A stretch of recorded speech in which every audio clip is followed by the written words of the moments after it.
Olá, muito boa tarde. O Rio Grande em Movimento desta segunda-feira, 11 de fevereiro, está começando. E no programa de hoje, você vai ver. O governo do estado confirma pagamento de servidores depois de impasse de bloqueio de recursos. Brigada Militar prende homens suspeitos de matar 3 pessoas na Cidade Baixa no mês passado. Incêndio do presídio feminino de Porto Alegre deixa 2 mulheres em estado grave. Projeto prevê fim do uso de copos plásticos em restaurantes e bares da capital. O Rio Grande em Movimento está no ar.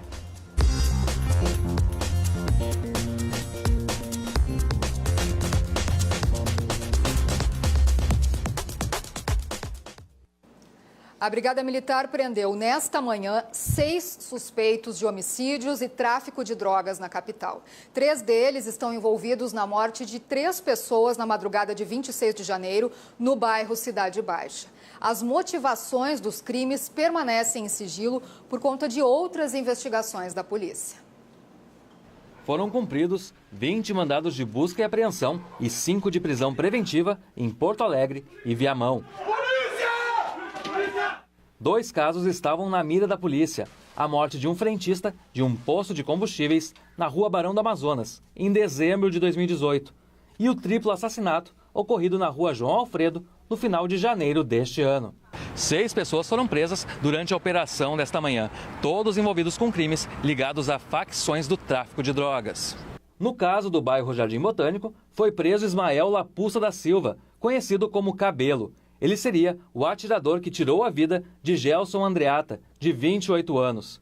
No dia 19 de dezembro do ano passado, o frentista trabalhava no posto da Rua Barão do Amazonas quando foi abordado por 2 homens numa moto.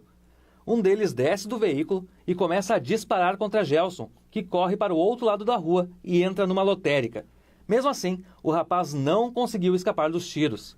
De acordo com a polícia, a vítima teria saído de uma facção criminosa e ido para outra, o que gerou a desavença. Gelson, que tinha já antecedentes por tráfico de drogas e porte ilegal de arma de fogo, residia em Viamão e teria saído de lá por conta da saída dessa facção. Não poderia voltar àquela cidade e estes indivíduos todos pertencem a Viamão. Já o crime da Cidade Baixa ocorreu na madrugada do dia 26 de janeiro, na Rua João Alfredo. 2 dos mortos tinham antecedentes criminais por homicídio. Roger Abreu de Oliveira, de 24 anos, e Salmeron Bartz da Costa, de 28.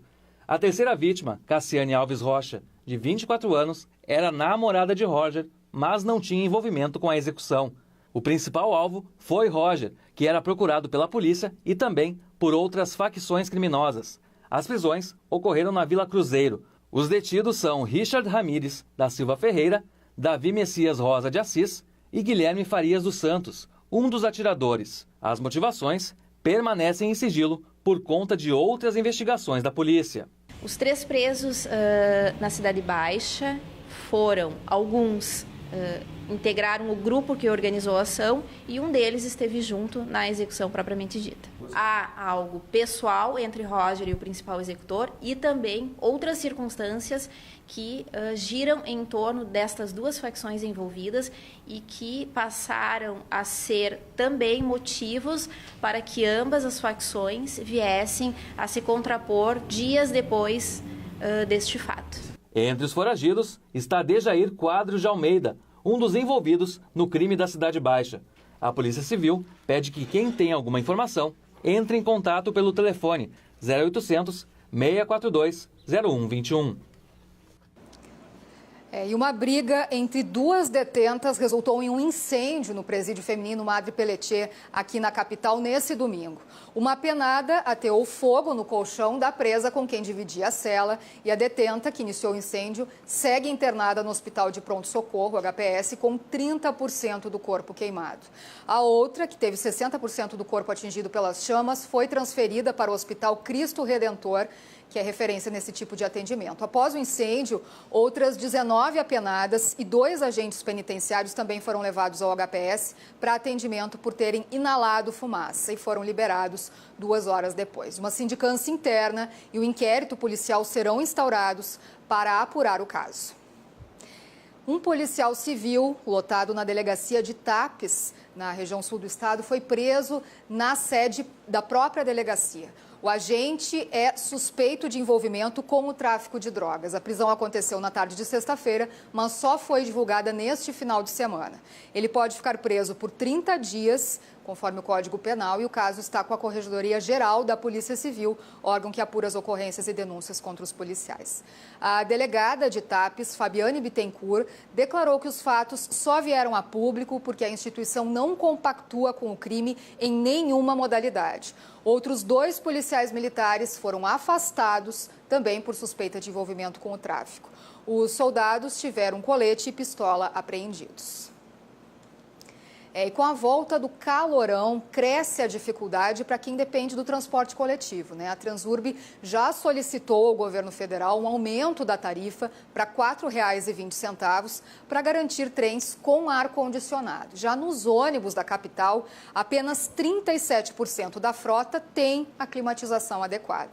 Um sofrimento para quem pega um coletivo no horário de pico, por exemplo. O negócio é fugir do calor. É uma água fresquinha para se hidratar ou todo mundo corre para debaixo da sombra? Pois é, tá todo mundo fugindo do calorão. Se já é difícil para quem tá aqui esperando o ônibus embaixo da parada, na sombra, tentando dar uma escapada desse calor todo, imagine só enfrentar uma segunda jornada de muito calor, só que dentro do ônibus, sem ar-condicionado. Não, nunca tem. Como é que fica a situação? É complicado, né? Eu devia até comprar um leque pra dar um jeito no calor, porque eu chegava a passar mal dentro do ônibus. Com certeza, deveria ter todos, né? Porque o calor, né, é insuportável, né? Só 37% dos coletivos na capital têm ar-condicionado. De acordo com um decreto que regulamenta a utilização do equipamento, a temperatura interna, se passar dos 24 graus, o ar-condicionado deve ser ligado automaticamente. Bateu nos 24 graus, é obrigado já que esse ar-condicionado seja acionado. Não é uma opção, é uma obrigação das empresas que ele esteja em funcionamento. Mas se o equipamento não for acionado em um coletivo que esteja com a temperatura acima da média, como regulamenta o decreto, o cidadão pode denunciar. Os nossos canais, que é o 118, 156, e o atendimento ao cidadão que fica na Érico Veríssimo número 100. Então o cidadão pode se deslocar até ali ou pode fazer por telefone a sua reclamação, que a fiscalização vai estar pronta sim para atender e verificar as irregularidades. Horrível. Nem a água adianta. É muito quente. E a partir de hoje, os taxistas de Porto Alegre terão novas regras para se vestir. Até o fim de março, os homens poderão usar bermuda e mulheres saia durante o serviço. O pedido foi uma reivindicação da categoria, mas muitos já usavam roupas mais leves para o calorão. Nesta segunda-feira será publicado no Diário Oficial a resolução que regulamenta o uso dos uniformes dos taxistas para a atuação. Os trabalhadores poderão voltar a usar bermuda até o dia 31 de março. Já as mulheres terão novas opções. Blusa ou camisa com um colarinho em qualquer cor, desde que seja única e lisa, saia de comprimento abaixo do joelho em qualquer cor, única e lisa, calça do tipo pescador, colete, sapatilhas e sandálias presas ao pé. Para essa motorista de táxi, as mudanças deveriam ocorrer em outros segmentos, para melhorar as condições de serviços dos trabalhadores. Trabalhando clandestino, trabalho com tornozelo eletrônico, trabalho liberado, não tem toxicológico, não tem vistoria, não tem nada. E eles se preocupam com o nosso uniforme, sabe? E para mim também não faz diferença. Aqui no ponto eu sou obrigada a usar camisa azul, então não faz diferença. Tu entendeu? Existe um uniforme no ponto. Aí tem um uniforme global, né? Mas eu acho que eles tinham que se preocupar em arrumar o nosso serviço. Este outro taxista é a favor da medida, desde que seja padronizada. Aí eu sou a favor. Agora, se no momento que não tiver uma padronização direito, aí fica bagunça. Aí cada um usa uma bermuda de uma cor, sandália de outra, entendeu? Para este outro trabalhador, a medida é favorável, mas não deve impor padrões. Eu sou a favor de a gente usar aquilo que acha melhor. É a minha opinião.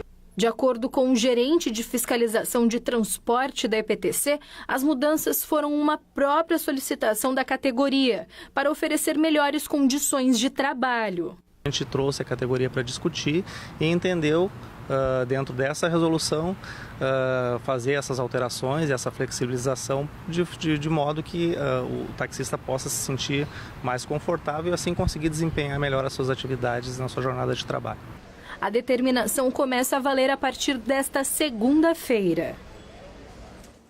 E agora a gente vai falar do tempo, né? A gente inicia essa semana mais uma vez com altas temperaturas, mas há a previsão de uma chegada de uma frente fria em algumas regiões e de chuva. A chuva sim chega em todo o estado, inclusive com temporais. Vamos ver então como é que ficam as temperaturas aí nas diversas regiões. Em São Leopoldo, aqui na região metropolitana, a previsão é de chuva. Tivemos aí 23 graus hoje ao amanhecer e as máximas vão chegar aos 32. Em Camaquã, máximas chegando aos 30 graus. Mínimas hoje foram de 22, também com instabilidade. Assim como lá no norte do estado, em Passo Fundo, as máximas chegam aos 29, com pancadas de chuva.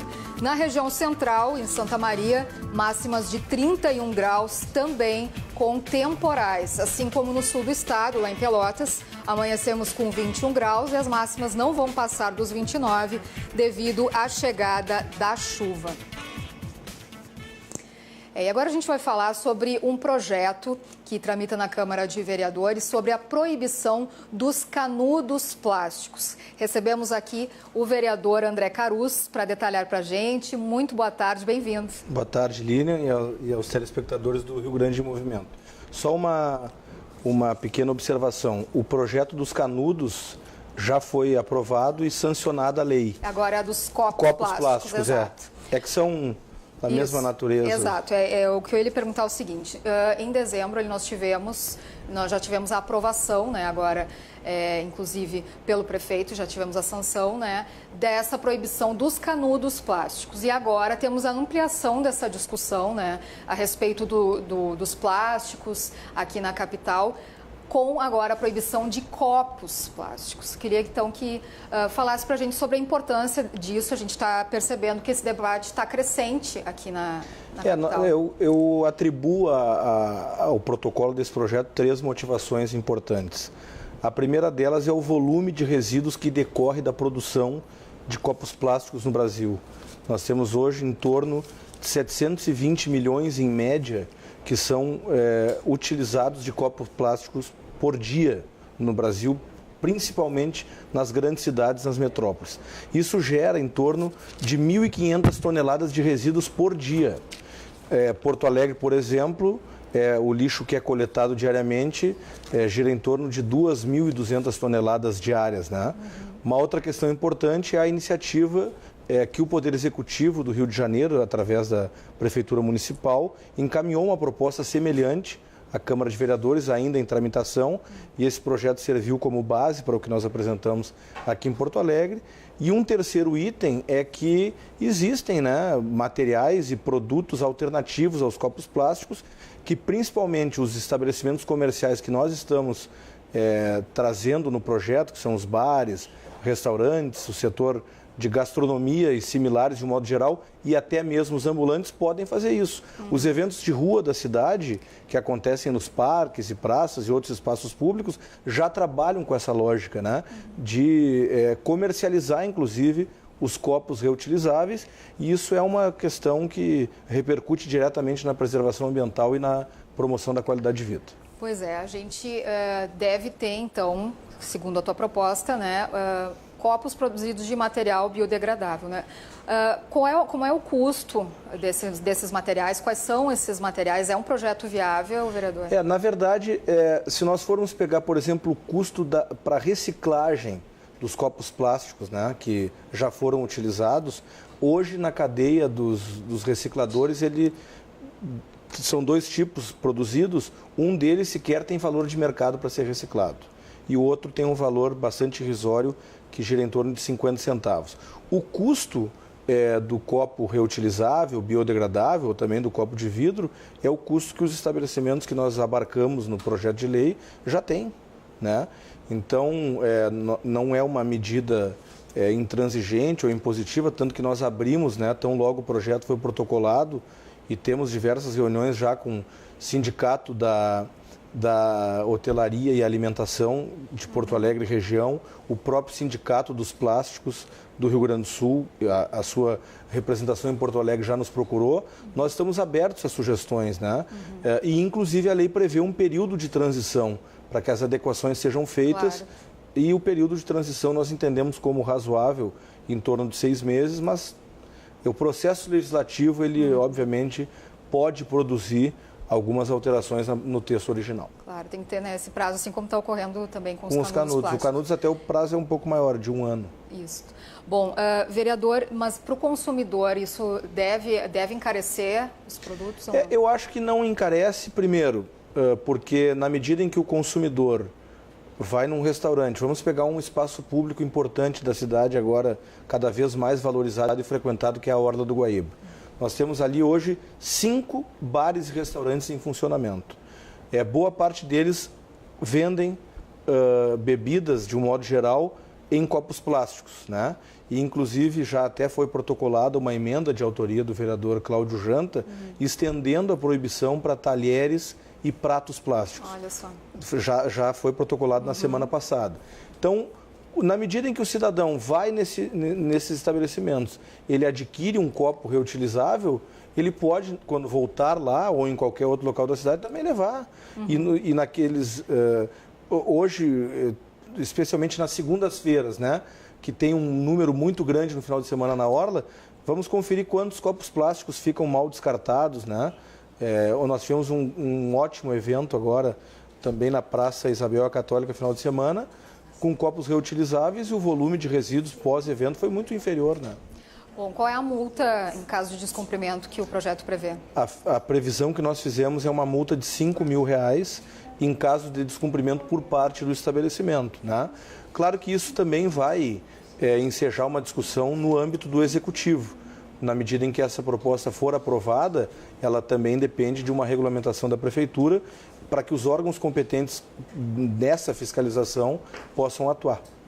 Certo. Só para finalizar, então, rapidamente, esse seu projeto ele foi inspirado em um projeto lá do Rio de Janeiro. O Poder Executivo do Rio de Janeiro. E também em algumas realizações internacionais, algumas iniciativas de fora. Isso, e também porque Porto Alegre tem o seu pioneirismo na questão da proteção ambiental, da defesa dos seus recursos naturais, né? E esse projeto está inserido num tema importante, que muito mais do que não gerar lixo, não gerar resíduos, nós também temos que reduzir, né, o consumo daqueles materiais que são potencialmente geradores desses resíduos.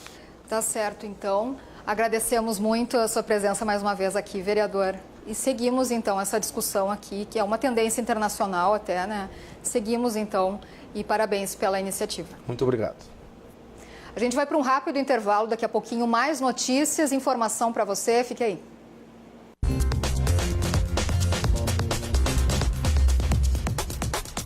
Estamos de volta com o Rio Grande em Movimento e agora recebemos aqui no estúdio o presidente da Federação Nacional das Entidades dos Servidores dos Tribunais de Contas do Brasil, Amaury Perus. Muito bom dia, bem-vindo aqui no programa. É um prazer estar aqui. Nosso trabalho de auditores é examinar as contas públicas e a partir daí a gente encontra uma série de informações que é importante dividir com a população, né? A primeira delas, que eu penso que é mais relevante nesse momento, é o diálogo que está acontecendo sobre a adesão do Estado ao regime de recuperação fiscal. Nós afirmamos que de recuperação fiscal ele nada tem, né? Porque ele não vai produzir, ao final, melhores condições para que o Estado possa fazer investimentos ou fazer recuperação social e investimentos na população. Na verdade, uma continuidade da subordinação dos estados a uma política financeira que é muito ruim para os estados de todo o Brasil, os principais, né? Rio Grande do Sul, Minas Gerais, São Paulo, Bahia. O Rio Grande do Sul agora, qual é a colocação dele frente aos outros estados em relação à dívida? Se compararmos o desembolso, né, no comparativo entre quanto o Estado arrecada e quanto ele paga, é a pior posição nacional. Né? Se compararmos o volume, São Paulo é muito maior e o Minas Gerais também é maior. Agora, o relevante para que aqueles que estão nos vendo conheçam é que nós, a União, ao federalizar a dívida, porque a dívida permanece sendo nossa, a União está gerenciando a nossa dívida, né? Ao federalizar a dívida, lá em 1998, ela estava em valores de dezembro de 2017, para atualizar e conseguirmos compreender, ela estava em 32,2 bilhões. Imagina. Nós pagamos 42 bilhões e somos devedores de 58 bilhões. Ora, a pergunta que qualquer ser humano faz é a seguinte, mas como isso é possível? É possível porque ela tem mecanismos de crescimento de natureza financeira, que nada tem a ver com os gastos que o Estado realiza ou com os investimentos que ele faz. Essa dívida, eu trouxe aqui, se me permitir, vamos ver se a câmera consegue pegar, ela tem um crescimento absurdo entre 1994, que é o momento da edição do Plano Cruzado, e 1998, ela cresce 22 bilhões de reais, sem que o Estado tenha tomado nenhum centavo nesse período. Então, há um processo de crescimento, de autoalimentação, através de juros, ou, não sei se você consegue mostrar melhor, através de juros e através de mecanismos de taxas que incidem. Bom, o que é importante dizer? O importante para aqueles que estão nos vendo é dizer o seguinte, não há nenhuma justificativa que autorize a União a cobrar juros sobre os estados. A relação da União dos estados e municípios deve ser uma relação de solidariedade, não uma relação de operação financeira. Veja quem está nos vendo, estava em 26 bilhões, 26,69 bilhões a dívida, foi para 59,34. E desde então nós seguimos pagando e não há nenhuma queda. E o que se está propondo no regime de recuperação fiscal é que a gente parta exatamente desse montante que chegou a dívida acumulada, suspenda o pagamento por 3 anos e retome o pagamento lá adiante com a continuidade de juros e atualização monetária. Ora, o que nós temos feito? Nós fizemos 2 trabalhos técnicos no Tribunal de Contas para dizer que se retirarmos os juros, e é inaceitável que a União cobre juros do Estado, se retirarmos os juros, essa dívida estaria paga em abril de 2013. Portanto, o Estado do Rio Grande do Sul seria credor. Agora, teve um colega da Secretaria da Fazenda, porque até então era nós, o Tribunal de Contas, que afirmávamos isso. Agora veio um colega da Secretaria da Fazenda e fez uma chamada nota técnica que ele diz a mesma coisa, porque os números são iguais. Nós trabalhamos com os mesmos números que a Secretaria da Fazenda trabalha. Então, agora, este constrangimento de natureza financeira que é imposto sobre o Estado e que o governador está próximo a aceitá-lo, vai gerar um monte de outras variáveis. Por exemplo, agora está se acenando, os jornais de hoje, do dia de hoje, dizem, não, mas, e a secretária do Planejamento confirma a possibilidade de fazermos uma reforma previdenciária, nem é necessário que o Estado aguarde a reforma previdenciária para instituir uma contribuição suplementar. Vamos entender o que significa isso. Hoje, nós, servidores, pagamos 14% de previdência. Há uma proposta de instituir um adicional sobre esses 14%. No estado do Rio de Janeiro, eles propuseram 8% a mais. Ora, isso é redução de salário. Isso não tem nada a ver com previdência. Porque previdência, primeiro, a previdência do Rio Grande do Sul, e isso é importante a gente compreender, ela não tem déficit. Mas como é que eu posso dizer que ela não tem déficit se ela tem insuficiência financeira? Porque é exatamente insuficiência financeira. Se até o ano de 2003 não havia contribuição, não há formação de fundo. Se não há formação de fundo, não posso falar em déficit. Eu preciso falar em insuficiência financeira, somente isso. O que está em destaque, né, entre toda essa proposta aí que o senhor citou agora, é a redução para viúvos e órfãos, né, de 100% para 60%, é isso? Isso também. Esses são todos os mecanismos tendentes a vamos reduzir, né, as dificuldades financeiras do Estado, entre o que ele arrecada e o que ele gasta, sobre a Previdência. Ora, isso é um equívoco absoluto. O que o Estado precisa buscar, e nós dissemos isso aos governadores, 1, renegociar a dívida para acabar com ela. 2, buscar os recursos da Lei Candir. 3, buscar os recursos dos royalties que estão lá, os royalties do pré-sal que estão num fundo e que o Estado não consegue acessar. E reduzir os incentivos ou rever os incentivos e os benefícios fiscais para determinados setores. Isso produziria receita. O Estado, o novo governador, que se apresenta com a ideia de fazer diálogo, e até tem feito diálogo até o momento, mas tem feito diálogo no secundário. Assim, não, estou dialogando com as categorias funcionais, ok? Mas nós queremos dialogar em cima das questões relevantes que podem viabilizar o Estado financeiramente. Certo. Rapidamente, para a gente encerrar a questão dos precatórios. Não, os precatórios, o que o Tribunal de Justiça fez foi, ele se excedeu, no meu modo de ver, né? Porque ele está tentando dar sequência a uma decisão do CNJ, mas tem que observar quais são as condições financeiras que o Estado tem.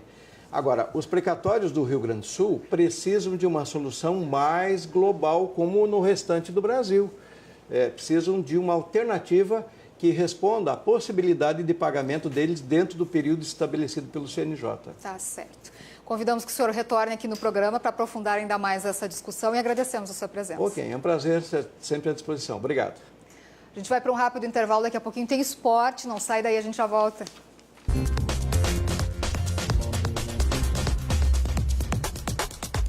Rio Grande em Movimento de volta, a gente vai falar agora sobre as vitórias da dupla Grenal nesse final de semana. Teve até goleada, né, JB? João Batista Filho, boa tarde. Tudo bem, Lilian? É verdade, que goleada, né? 6-0 para cima do Avenida, Recopa Gaúcha conquistada pelo Tricolor. Não é o melhor dos títulos, mas tá ali, cara, tem que conquistar. E a gente vai conferir essa história com o repórter Pedro Oliveira.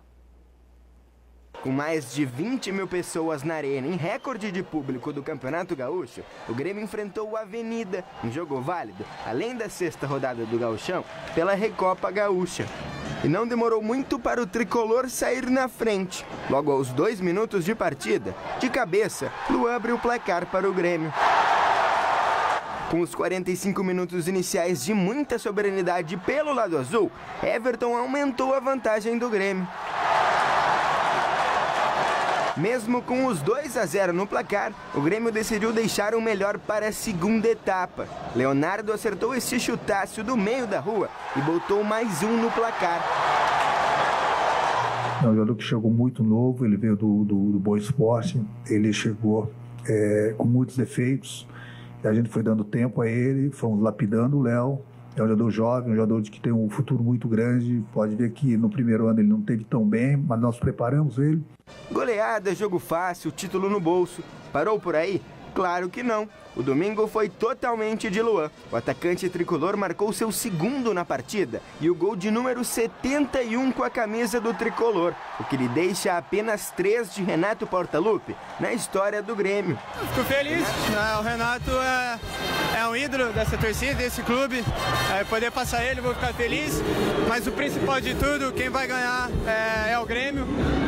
Vou estar podendo ajudar meus companheiros, o Renato vai estar feliz, é isso que importa. Em prol do Grêmio. Renato Portaluppi tinha tudo para tirar o seu time de campo e se contentar com a goleada. Afinal, o tricolor já ganhava de 4-0.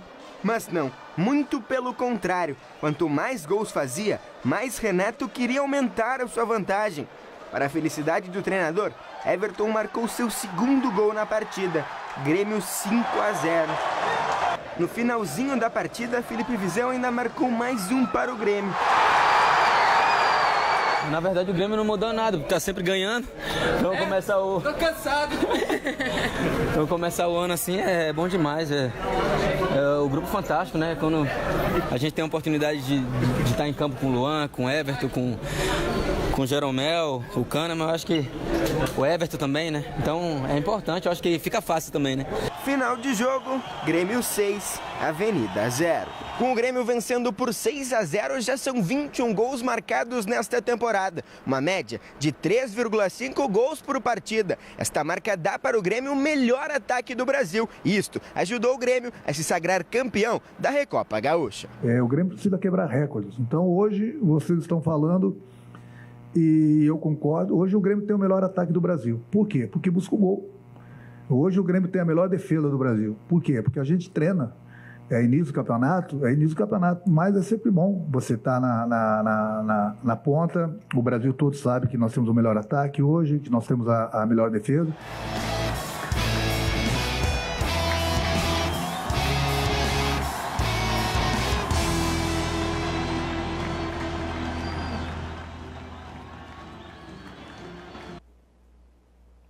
Bela matéria aí do Pedro Oliveira, muito bem contada da vitória do Grêmio ontem por 6-0, a conquista da Recopa, matéria de gente grande, Pedro. Olha só, quem está querendo fazer o time do Grêmio ainda maior, um time de gente grande, é o técnico Renato Portaluppi, que está unindo todas as forças para contratar o Diego Tardelli.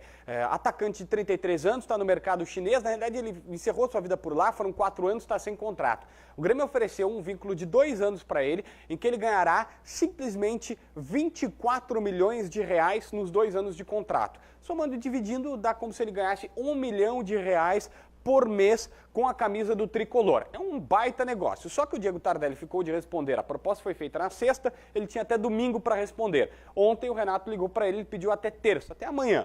Ou seja, tem mais 48 horas aí de espera para o Grêmio. O Grêmio vai aceitar essa proposta, mas já disse, não vai aumentar o que ofereceu. É isso ou pega ou larga, basicamente assim. E o detalhe, o Jael tem uma proposta do Japão, pelo que eu sei do Futebol Clube Tóquio, FC Tóquio do Japão, 2 milhões de dólares e só aceita liberar o Jael se vier esse jogador, se vier o Diego Tardelli, que pode jogar tanto como centroavante como pelo lado do campo. Mudando de lado, indo para o lado vermelho da força, o Internacional fez 2-1 do Juventude e não conquistou nenhum título, mas foi quase como, porque dá uma acalmada legal no ambiente colorado. Fala Guilherme Paz. A rivalidade não é de agora.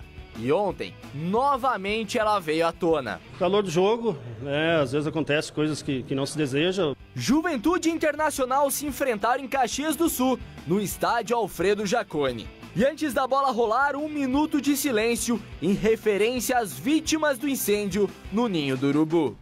A primeira chance da partida foi do Juventude. Dalberti de fora da área arrisca de longe. E aproveitando a sobra da bola, Edenilson, em um belo passe, deixa Nico Lopes na cara do gol para fazer 1-0 Internacional.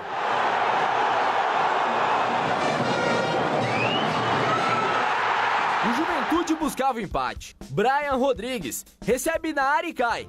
O árbitro, Vinícius Amaral, manda o jogo seguir. E no final do primeiro tempo, veio a confusão.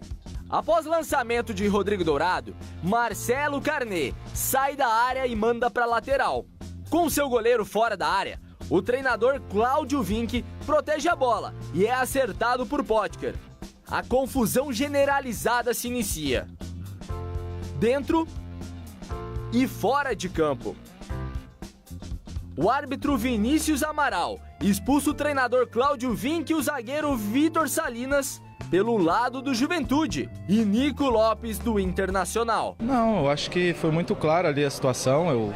Eu vi o goleiro deles fora de jogo, né? E eu rapidamente quis pegar a bola para a gente ter uma oportunidade de gol, né? E eu acho que o treinador deles, não vou dizer que ele foi errado, mas ele quis esconder a bola e eu fui atrás dela e logo em seguida houve uma confusão que eu não pude acompanhar porque eu estava de costas e rapidamente procurei sair dali até mesmo para que eu não fosse expulso. Com 10 para cada lado no segundo tempo, quem levou a melhor foi o Colorado. O lateral Iago, aproveitando o cruzamento de Potker, perde uma chance incrível de fazer o 2-0. Aos 28, Neilton, em linda jogada individual, deixa o goleiro Marcelo no chão e coloca o garoto Pedro Lucas livre para fazer 2-0 Colorado.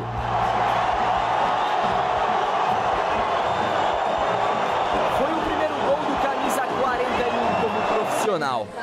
Muito emocionante, de verdade, é inexplicável a sensação. Agora a adrenalina está baixando um pouco, já está caindo a ficha, mas muito feliz, a gente espera anos pelo esse primeiro gol no profissional. Acho que a primeira atuação com o profissional é importante, tudo é uma alegria imensa, mas o primeiro gol para um centroavante é algo especial e eu consegui fazer isso hoje. O time da casa ainda tentava. Dalberti rolou para Bruno Camilo, que parou em defesaça de Marcelo Lomba. E aos 45, o Juventude conseguiu diminuir. Vidal avança pela direita e cruza para Dalberti colocar no fundo das redes. É uma avaliação boa, nós fizemos um bom jogo. No momento de competir, que aqui sempre é muito difícil, historicamente é difícil para qualquer adversário. Para o Internacional sempre foi. No momento de competição do jogo, onde a gente tinha que ajustar a parte defensiva, todos participaram muito bem, taticamente, em termos de empenho, competiram na hora que precisou e na hora que a gente estava de posse de bola, jogou, propôs o jogo, criamos mais oportunidades do que os 2 gols que fizemos, então a partida acho que foi soberana e o resultado foi justo. Justo e fundamental para o Inter dar uma respirada nesse gauchão. Tá certo, Lilian? É isso aí, JB. Amanhã a gente volta então com mais informações do esporte para você. Vai deixando o teu recado aí no Facebook. A gente está ao vivo em RDC TV Digital. Vai na nossa live, coloca a tua pergunta, o teu comentário. Daqui a pouquinho tem mais entrevista e informações para você. Vamos para um rápido intervalo e já voltamos.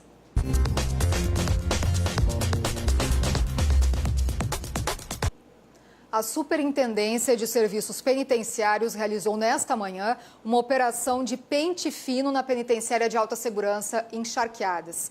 O objetivo da ação é recuperar materiais que possam ter entrado de forma ilícita no presídio, inclusive por meio de drones. Segundo a SUSEP, 3 equipamentos desse tipo foram apreendidos nos últimos dias na penitenciária. Os drones tentavam levar material para os detentos por meio de cordinhas muito finas que desciam até os presos.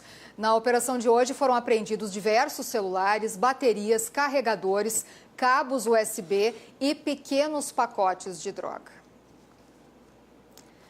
E ainda o governo do estado mantém o calendário de pagamento do funcionalismo anunciado no final de janeiro. O impasse surgiu depois que o Tribunal de Justiça bloqueou 157 milhões de reais das contas do Executivo. Mas a Procuradoria-Geral do Estado conseguiu reverter a decisão no Supremo Tribunal Federal. Mais informações com o repórter Matheus Bonés. No final de semana, o ministro Roberto Barroso, do STF, concedeu liminar suspendendo o bloqueio de 157 milhões de reais. São recursos vindos de repasses do governo federal, como o Simples Nacional, o Fundo de Participação dos Estados e o Imposto sobre Produtos Industrializados. O sequestro do recurso havia sido determinado pelo Tribunal de Justiça do Estado para o pagamento de precatórios, que são recursos de pagamento para condenações judiciais. No sábado, em sua conta oficial do Twitter, o governador Eduardo Leite comemorou a decisão do STF. Ele escreveu, abre aspas, registro nosso agradecimento pela sensibilidade e agilidade do ministro. Com isso, mantemos o calendário de pagamento de salários dos servidores, fecha aspas. Assim, devem receber hoje servidores que ganham até R$ 2.250 na terça, dia 12. Quem recebe entre R$ 2.250 e R$ 5.000 na quarta, dia 13. Quem ganha entre R$ 5.000 e R$ 11,5 mil. E na quinta, dia 14, os servidores que recebem acima de R$ 11.500. Voltamos ao estúdio. Tá certo, Matheus. E agora a gente recebe aqui no estúdio o Isnar Amaral, que é geobiólogo e também é gestor. E a gente vai conversar aqui sobre um assunto que interessa muita gente, mas o pessoal não sabe exatamente como lidar, né? Que é a eletromagnética, a contaminação eletromagnética também, porque existem fatores que determinam as condições do ambiente físico, moldam as pessoas que nele permanecem interferem na saúde física, mental e até emocional. Não é isso? Muito boa tarde, Olá, boa tarde. Muito obrigado. Realmente, o nosso ambiente ele é contaminado por vibrações eletromagnéticas em função de todos os equipamentos eletromagnéticos que estão à nossa disposição. E, mesmo que não estejam no ambiente, nós temos a contaminação de micro-ondas e outras vibrações em função de todo o sistema de comunicação. Isso interfere, de alguma maneira, com as células, com o nosso DNA, podendo, dependendo da concentração desse campo, digamos assim, vibracional, pode até ocorrer alguma mutação.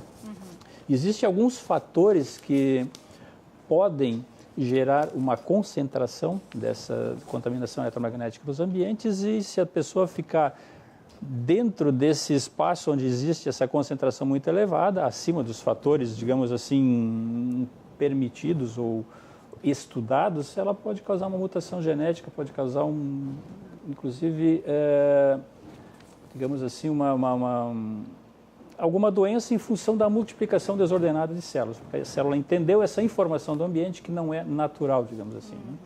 Bom, então, aquela história que muita gente já segue é verdadeira, né? De desligar a televisão ou os aparelhos eletrônicos da peça antes de dormir, isso é válido? Sim, principalmente desligar o roteador, que esse é o que emite uma frequência de 2,5 GHz, que não é interessante para o nosso corpo, para o nosso cérebro. É a mesma frequência do forno de micro-ondas, inclusive. Então, essa seria interessante desligar à noite ao dormir. Né? Mas existem outros fatores que não só esses aí são fatores criados pelo homem. Existem fatores naturais que podem tornar um ambiente nocivo. Fatores geomagnéticos, fatores telúricos que vêm da terra, que vêm do solo, ocasionados por alguma falha, alguma fenda, algum veio d'água, digamos assim. Isso gera no ambiente um campo elétrico, pode gerar um campo estático em função também de tubulações de água e esgoto. Qualquer movimento relativo que haja no subsolo ou nas paredes pode gerar um campo estático e isso pode ser nocivo para a pessoa que fica naquele local, principalmente quando dorme. Né? Pois é. Há como detectar esses pontos sem a presença de um profissional ou é necessário a análise ali do local? Existem instrumentos eletrônicos que a gente consegue detectar vibrações maiores, com níveis mais elevados, a gente consegue detectar com instrumentos eletrônicos, mas existem as energias sutis, que são muito sutis, muito fraquinhas, digamos assim, que a gente precisa ter um treinamento especial para conseguir detectar. Normalmente se usa, nesse caso, radiestesia, inclusive, né? Para conseguir detectar. Quais são, então, os profissionais que o pessoal deve recorrer, então, para fazer essa análise? O geobiólogo é um profissional geobiólogo com treinamento, estudado, porque existe vários tipos de geobiologia, inclusive a geobiologia espiritual, isso aí é outro fator, é outra coisa. Mas existem treinamentos em radiestesia onde a pessoa consegue detectar esse tipo de anomalia, digamos assim, no ambiente. Né? Mas a análise de impacto no ambiente básico, que é inclusive um curso que eu ministro, que é uma análise que eu faço nos ambientes, é uma análise completa que inclui geobiologia, inclui radiestesia, conceitos do Feng Shui e toda uma outra análise técnica envolvendo, então, esses campos eletromagnéticos que são feitos leitura através de instrumentos convencionais, instrumentos eletrônicos. Isso não se vê na radiestesia e não se vê na geobiologia. Então, uma análise de impacto seria o mais adequado para fazer uma análise, uma leitura completa em um ambiente, então, para ver dessas nocividades, né? Pois é, o pessoal tem uma dificuldade, né? A maioria das pessoas tem uma dificuldade de lidar com tudo o que não se pode ver com os olhos, né? Então, são energias sutis, né? Como citaste. De que forma nós podemos sentir através de sintomas, ou no ambiente, nas paredes, enfim, no teto, ou na gente mesmo, né? Como é que a gente pode notar que está tendo ali alguma interferência? Isso aqui já é sabido há 400 anos antes de Cristo. Hipócrates, que é o pai da medicina, já citou em um livro que está disponível aí no mercado, que o ambiente cria doenças. Então, isso já é conhecido há milhares de anos, digamos assim. E como a gente percebe isso? O nosso corpo é um sistema. E esse sistema tem que estar em perfeito equilíbrio para que a gente esteja com a saúde perfeita. Se um desses sistemas estiver em desequilíbrio, o que a gente faz? normalmente através de um sintoma. Este sintoma vai levar a uma doença, essa doença vai levar a uma causa. E o que gerou essa causa? Tem um fato gerador. E aí vem a questão ambiental que pode ter gerado essa causa. Normalmente, quando se tem um sintoma, se procura um médico, é lógico, e ele vai determinar tal doença e vai fazer um tratamento, normalmente é químico. E esse químico é uma carga elétrica que a gente vai colocar no corpo para equilibrar aquele sistema. Então, quando a gente tem um tipo de anomalia, normalmente tem um sintoma. E esse sintoma pode ser uma doença, pode ser um desequilíbrio simples, mas pode ser alguma coisa mais grave que foi originado por uma causa e essa causa teve um fator que causou isso daí. Quais as doenças mais comuns? O ambiente, normalmente, a gente tem uma associação em função de várias análises que eu fiz em residências, enfim, em ambientes residenciais. A depressão é bastante associada, o câncer, bastante casos de câncer, infecções, doenças autoimunes, tem muito a ver com o ambiente. Isso é pesquisa, isso é científico. Se for pesquisar lá, vai ver que o ambiente realmente interfere nesse tipo de doença, né? A Organização Mundial da Saúde citou, inclusive, tem um artigo aí que fala que 25% das doenças são causadas por fatores ambientais evitáveis. Então, se são evitáveis, eles podem ser trabalhados, né? Pode-se, então, trabalhar o ambiente para que não ocorra essas doenças, esses desequilíbrios na saúde das pessoas. Certo. Qual é a causa que o senhor mais recebe, assim, chamados as pessoas, ou que o senhor tenha mais conhecimento? Aqui em Porto Alegre, por exemplo, né, nas residências ou nas empresas, o que é mais comum de causar esses problemas? O meu trabalho hoje está mais concentrado em empresas, em função de equipes. Equipes têm um alto nível de estresse, 70% das equipes, e isso é pesquisa, sofrem com problema de estresse nas empresas. Desses 70%, 38% é relacionamentos. E relacionamentos a gente consegue trabalhar a partir do ambiente, que é o meio onde essas pessoas estão inseridas. Isso é possível trabalhando simplesmente o ambiente. E as pessoas que estão ali inseridas passam a vibrar na frequência que a gente estabelecer para esse ambiente. Como faz isso? Bom, aí é uma técnica um pouco mais elaborada que não tem como a gente explicar aqui, né? Mas é possível fazer isso. E sendo em residências, as pessoas normalmente ou não dormem bem, né, em residência, ou tem problema não dormir, ou tem depressão, bastante casos de câncer, infecções ou doenças recorrentes, doenças que vão e voltam, tem alguma outra causa, então, que não foi tratada. Foi tratado o sintoma, foi tratada a doença, mas não foi eliminada a causa que causou aquilo ali. Então, normalmente pode estar associado ao ambiente onde ela está, onde ela mora. Então, são vários os fatores que fazem com que a pessoa recorra ao nosso trabalho, né? Muito obrigada pela presença, volte sempre aqui no programa. Ok, agradeço pela oportunidade então. Muito obrigado. O Rio Grande em Movimento fica por aqui. Mais informações você confere às 10 da noite no Jornal da RDC e às 10h30 o Cruzando as Conversas com Ricardo Azeredo. A gente volta amanhã ao meio-dia. Até lá.